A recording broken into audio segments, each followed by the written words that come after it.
I'm Gina Acosta, Editor-in-Chief of Progressive Grocer, and welcome to another episode of the Top Women in Grocery podcast. This is a podcast focused on the trends, topics, and interests that move women forward in grocery retail.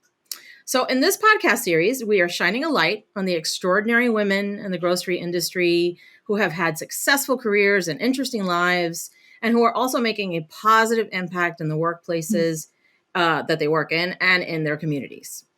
So we are thrilled to have launched this podcast this year on our 100th birthday. Yes, Progressive Grocer has been around 100 years, covering every nook and cranny of the grocery industry. And my guest today on the Top Women in Grocery podcast is Lynette Ackley. She's Vice President of Fresh at Meijer.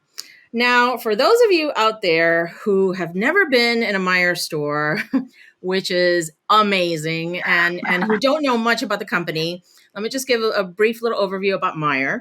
It's a company based in Grand Rapids, Michigan, and they operate 262 supercenters and grocery stores throughout Michigan, Ohio, Indiana, Illinois, Kentucky, and Wisconsin. Did I get that right, Lynette? That's right. 6 states. And I believe like in the early 1960s, Meijer invented the supercenter concept. Did, the original one. Yes, which is incredible. And if you haven't been in a Meijer store, you really, really should try to get in one whenever you're in any of those states, because the experience is like no other. It's a family, it's a very family friendly, clean, beautiful store experience. So I highly recommend it. So Meijer is a privately owned and family operated company since 1934. Meijer has a fundamental philosophy aimed at strengthening the communities that it serves. And they proudly donate more than 6% of their net profit each year to charities throughout the Midwest. And with hunger as a corporate philanthropic focus, Meijer partners with hundreds of food banks and pantries through its Simply Give and food rescue programs. They do so much, it's incredible. And Meijer also supports education, disaster relief, and health and wellness initiatives. So that's just a little bit about Meijer. So about Lynette. Lynette is responsible for leading the merchandising strategy and business financials for the Fresh division. That's the second largest dollar volume division at Meijer. And she's also responsible for developing best-in-class teams to drive profitable growth across Meijer retail stores. As Vice President of Fresh, she oversees a team of 80 plus team members who manage the product assortment, promotion, marketing, and in-store experience strategies for 19 buying teams and categories within her 5 business areas of produce, meat and seafood, deli, bakery, and Starbucks franchise teams. Lynette is responsible for the development of long-term strategies for the Fresh store design, including space and visual experience, digital e-commerce development, and marketing strategy. And she's a leader that empowers her leaders to lead. She invests in their development, is always available to coach and listen. She also steps in when needed to remove barriers, preventing success, or, quote, clears the path. And the climate of her team is one of camaraderie and collaboration. Oh my gosh, Lynette is awesome. Lynette is also a 5-time Progressive Grocer Top Women in Grocery honoree. Congratulations, Lynette. Thank you. And she's being inducted into the Top Women in Grocery Hall of Fame for Progressive Grocer this year, which is going to be so awesome. That's in early November. And if anyone out there listening wants to know more about Progressive Grocer's Top Women in Grocery program or all of the awesome events that we have planned that first week in November, you can go to groceryindustryweek.com to learn more about that. So Lynette, congrats again on being a 5-time Progressive Grocer Top Women in Grocery honoree. Congrats for joining our Hall of Fame, and thank you so much for being here today. Thank you for having me. This is such a pleasure. It is one of the more exciting things I get to do each year, to be part now 5 times, to be part of just such an impressive group of women. And it's a wonderful event. I cannot wait to be back in person. It's going to be so fun. I cannot either. It's there's going to be a lot of crying. That's all I got to say. That's great. So before we dive in really to, some juicier topics, I bet our listeners would just like to know, more about you. Sure. Can you tell us a story about what brought you, to this specific career path that you're on? Sure, sure. So again, thanks for having me. What I love about retail is that it's the variety. It's the variety of every day, but it's really the variety of backgrounds that we all come to these awesome companies. So for me personally, my journey, it started in Indiana. So I grew up, raised in Indiana, took me to the East Coast where I worked on financial services for some time, back to Indiana, where I got my MBA from Indiana University, and then started my journey into retail with an internship as a grad student.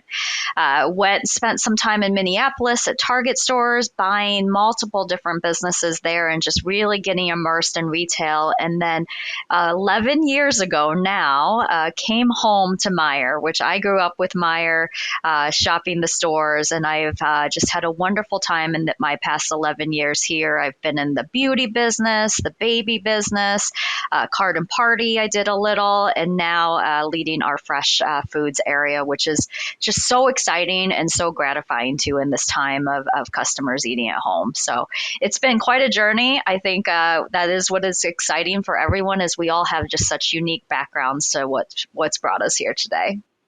Did you go to school at that IU Bloomington campus, Yes, which that is one of the most beautiful college it is. campuses I have ever been It to. Oh my is. goodness. It is. The Kelly It School is of Business is a great, great business school for marketing and retail and customer CPG businesses. it is. It is. Oh my gosh, Bloomington. Bloomington also, I remember one time I was there for some kind of, media fellowship or something, Mm. and I went to an awesome Tibetan restaurant in Oh Bloomington. yeah, I don't know if it's still there, but what a great college town. What a great it is. campus that is. It is. Anyway, so, Lynette, can you just share with us sort of the most interesting story that has happened to you since you started your career? Sure. Like I said, the variety is awesome. And so, what I think is so exciting about retail is you get every couple years to move businesses, learn totally different industries. And so, as I tried to think about what was the most interesting one, there's so many. So, if I think about over the past couple years, I've had times to go to New York and learn about the beauty industry and understand trends and see how cosmetics are made and how what's the newest eyeliner, what's the newest color. And then another month later, I'm spending time in a baby formula plant, understanding the technology that goes into what can be more important than feeding our babies. And now I come to this fresh food business. 2 weeks ago, I spent a week in California, literally walking fields in the Salinas Valley to understand how spinach is grown, how artichokes are grown, how strawberries are literally hand picked Yeah. off of the vine straight into that container that arrives in your store. And so I find it to be fascinating. As customers, we go in, we do our grocery shopping, we pick up the items. We have really no idea where it comes from. But on this retailer side, we get to learn how are these books published? How are these makeup units created? How is the dye made? How are these plants grown? There's so many interesting stories. I couldn't even think of one, but I think if you think over the journey and my time, 20 some years in retail, to learn about where does our food come from, where do our products come, is just fascinating as a consumer. Oh my gosh, Lynette.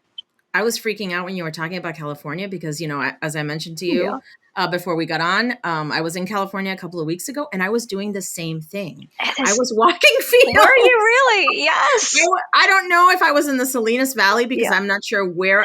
It was near Monterey Yep. and Yep. Watsonville, California, and Yep. I was walking the strawberry fields and the artichoke fields and Yeah. just just in awe It of everything out there. Just the beautiful produce and everything. So that is so it is really, amazing, the yeah, technology, but then also the care. How much yes, of our food is literally harvested by hand and I then know, trucked fresh daily into our stores. The I supply know. chain piece of it is fascinating as It well. is. It is. It is. So, can you share with us a story about sort of like the funniest mistake? that you Uh, made when you were first starting out, or and yes. what lesson or takeaway you had from that? I think the beauty of retail is we probably make mistakes every day, but we get immediately graded whether that customer buys it or not. So, as I thought back, when I was a buyer, I started as a buyer in the fresh meat area. I got the privilege of being in charge of our holiday ham business. So, think the family meal, holiday hams, how exciting.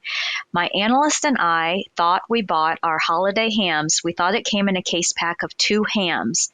It actually came in a case pack of 4. So we bought twice as many hams as we needed for the entire holiday season. Hams are obviously perishable. We were mortified. The Wow. lesson that we learned was focus on the solution, not the problem, and have accountability. The soon as we figured it out, we went to our boss. We were accountable. We made a mistake. Here's though what we think we can do about it. How Right. can we renegotiate the timing? I share this example with my teams all the time because if you're not doing something new, if you're not taking a risk, you're probably not making mistakes. But the key is if you do make one, learn from it, speak up about it, ask for help because there's nothing that we can't solve together. I would love to work for you. I mean, I love my boss. Let me just say, I love my boss, Yes. but you sound like such an amazing, amazing boss. Oh, thanks. Well, I've had many amazing bosses along the way. I will never forget. That was my first time as a buyer. I was probably not even a year on the job. I will never forget my boss's reaction when I came to him and told him what I had done. And he was like, "It's okay. We'll figure this out. These things happen. Nothing, let's That's figure." And great. I have taken that with me for 20 years of my career. So, That's wonderful. That's wonderful. So, okay, let's talk about sort of like the pandemic. And mhm. even though the pandemic has kind of subsided now a little bit, but what would you say are sort of like the top pandemic related challenges for women in grocery right now? Absolutely. I was thinking too, I think it's balance in a hybrid environment. So for 2 years, we talked about how do we find balance when we're all stuck at home together? And how do you turn off your computer when it's sitting next to your bed? Yes. Now it's almost like, I think about it, almost like learning to ride a bicycle again. Now I'm back in the office a few days a week here, but I'm home a few days a week. And so it's almost like relearning that whole new routine. So for us as women, as moms, not only were we trying to find food at home when everyone's home, but now I also have to figure out food away. What is my food for going to work? What are my girls' food now they're going back to school? And so it's almost readjusting to the new normal, but we have to learn it again as women, as parents, but also certainly our customers. We're seeing major trends in terms of how prepared foods and convenience and simplifying because now you are back at the office or back at school a couple days a week and you don't have Right. all that time to meal prep in between your meeting over lunch. And so balance in a hybrid environment is as challenging as it was when we were all at home. Yeah. Yeah. It's so, I was thinking this morning, did the pandemic really happen? Like, like It, it's almost like I don't know, I'm kind of forgetting about it or deleting it from my brain It's or something. true. I Or don't it's those know. 2 years are gone. It's been so Yes. exciting to be back in the office and see people, and you're like, whoa, you had a baby, you got Yeah. married, your kid's in grade school. When did that happen? I thought they were a toddler. It's Right. like we lost 2 years. So it's been wonderful to get back out and connect It again. has. It totally has. It totally has. So, are you working on any new exciting projects right now at Meyer? And how do you think those might help people, customers, etc.? Anything you can talk Um, about? yes, we just launched. So the big thing I was thinking about here was about simplifying the meal occasion. So Hmm. our mission in our fresh area is how do we simplify those decisions when it comes to your meal? How do we be the destination for all of your fresh food needs? And as we think about people returning to work, returning to office, that what's for dinner decision every day is more complex than ever. So we are Right. so excited. We've worked on this actually for the past year and a half of the pandemic. 2 weeks ago, we launched a new line of crafted Market by Meyer ready to heat single serve entrees. So think of the prepared foods and how that has grown. We already had great rotisserie chicken or sushi programs in all our stores, but now how do we have a filling, culinary inspired but accessible meal option that you can just reheat in your microwave or your oven? So 12 new entrees, a core line, a signature line, serves 1 to 2, family sizes coming soon, Oh, fall nice. seasonal items that really just for those days where you don't have time to fully prep a meal because you're back in the office like me today, that you can Right. grab one of these on your way home and still have a nutritious but really good eating experience for a meal for your family. So that is our baby that we've been working on for about a year and a half now, that just launched 2 weeks ago. Nice, nice. When I was out in California, I visited, obviously, of course, with lots of Hmm. grocery retailers. And a lot of them told me that prepared foods and food service was already, very popular before the Yes, pandemic. And then, of course, it kind of, decreased during the pandemic because people were staying at home, whatever. But now it's back to not it is. just like pre pandemic popularity, but increase because a lot of restaurants closed during the They pandemic, did. and the retailers are seeing a lot of demand or more demand for food service and prepared foods because of that. Hmm. People, just trying to sort of solve that problem of not having as many restaurants to go to, whatever the price point, Right. and shopping at grocery retailers. So It's true. And it's also just, it's a meal fatigue. We have been home for 2 years. We have been right, cooking every meal at home for 2 years. We're a right, little tired of it. I'm a little yep, tired of it at times. And there are days, and I love to cook. I'm a huge foodie, love to cook, but there are days that I just don't feel like it, nor do I have the time. But I still want something that's healthy, that's appealing, that has a culinary twist to it to right, give to the family for dinner. So that's where absolutely, our program comes in. yeah. So going back to sort of like working in grocery and your Hmm. colleagues in the industry. So, do you have any tips for your colleagues in the industry, in the grocery Yeah. industry, on how to avoid burnout Yeah. and just dealing with, you kind of talked a little bit of, being burned out about cooking, Right. but I don't know if you want to take off from there. Sure, sure. No, I think I have found for me that you need to find a tribe of people, and whether that be personally or professionally. So, professionally, here at the office, I have my tribe. I have two other of my peers that I've known for many years that we have a standing lunch, we have a standing chat that just is going, hey, how's your day? Oh, good job in that meeting. Hey, what do you think about this? How can I help you here? Or you need someone to vent. I think that you need someone always that can be there to be supportive, that can help you, that you can bounce an idea off. And I honestly believe that's as importantly professionally as it is personally. At home, I have two girls, 6 and 9. I have a Mhm. tribe of neighbors. And so we're all on a text string to say, hey, this person, bus couldn't come, this one, can you take this one? Can you pick this one up? At the end of the day, you need to not feel alone. And so, is it a mentor? Is it a tribe? Is it someone that you can have lunch or coffee with just to bounce ideas off? That really gives you, I think, support these days is certainly what you need. And it gives you balance. I love my monthly lunch because I know we're going to sit there and chat about what we're doing on the weekend or who is going somewhere fun on vacation. You need to have some balance and not just always talk work.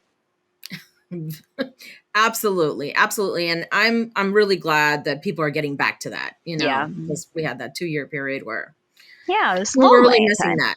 Yeah, yeah, Hmm. absolutely. And it was every time I go out, to like a conference or a trade show or whatever, it's really nice to see people back Agree. and everything. So anyway, so are there any examples that you can share where Meyer is sort of like looking to implement new things as a result of post pandemic Hmm. shopper behavior?